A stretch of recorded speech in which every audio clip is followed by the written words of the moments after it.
બેઠકમાં સણસણતા આક્ષેપો ઉઠ્યા। શહેરી વિકાસ અને આકારણી ખાતામાં ચાલતા ભ્રષ્ટાચારનો મુદ્દો ગાજ્યો। ધારાસભ્ય અરવિંદ રાણાના શહેરી વિકાસ વિભાગ પર આકરા પ્રહાર। ગેરકાયદેસર મિલકતોની જાણ હોવા છતાં કાર્યવાહી નહીં। ગેરકાયદેસર મિલકતોમાં વસવાટ ચાલુ કરાવી ભ્રષ્ટાચાર આચરાય છે। એમપી એમએલએની બેઠકમાં આકારણી ખાતાના અધિકારીઓ પર આક્ષેપ થયા। રાજકોટ અગ્નિકાંડ બાદ સુરતમાં બીયુ ફાયર એનઓસી વગરની 1045 મિલકતો સીલ કરાઈ।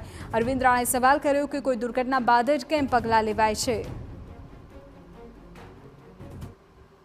કોર્પોરેશન પાસે તો આકારની વિભાગ પણ છે અને આકારની વિભાગને પણ ખબર છે કે કઈ મિલકત ક્યારે બની અને આકારના દફતરે ચરાવવામાં આવે છે, કાયદેસર હોય કે ગેરકાયદેસર હોય એ મિલકત ચરાવવામાં આવે છે, એનો વેરો લેવામાં આવે છે। તો આ પરિસ્થિતિની અંદર જ્યારે ગેરકાયદેસર મિલકતો હોય, વસવાટ વગરની મિલકત હોય, એનઓસી વગરની મિલકત હોય, તો જ્યારે આપણે હાઈકોર્ટ એક્શનમાં આવે છે ત્યારે જ આવા પગલાં કેમ લેવામાં આવે છે।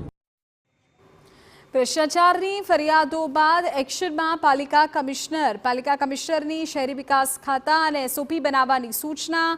દરેક અધિકારી અને સુપરવાઇઝરની જવાબદારી નક્કી કરવા સૂચના।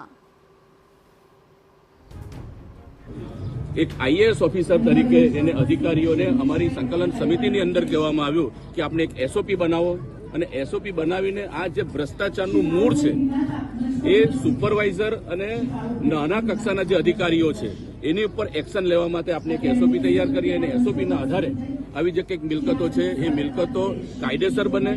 કાયદેસર થયા પછી તેઓ બીયુ પરમિશન લે અને બીયુ પરમિશન લઈ પછી જ એનો ઉપયોગ કરે તેવી રીતની એક એસઓપી તૈયાર કરવાની વાત એમને આ સમિતિની અંદર રજૂ કરી।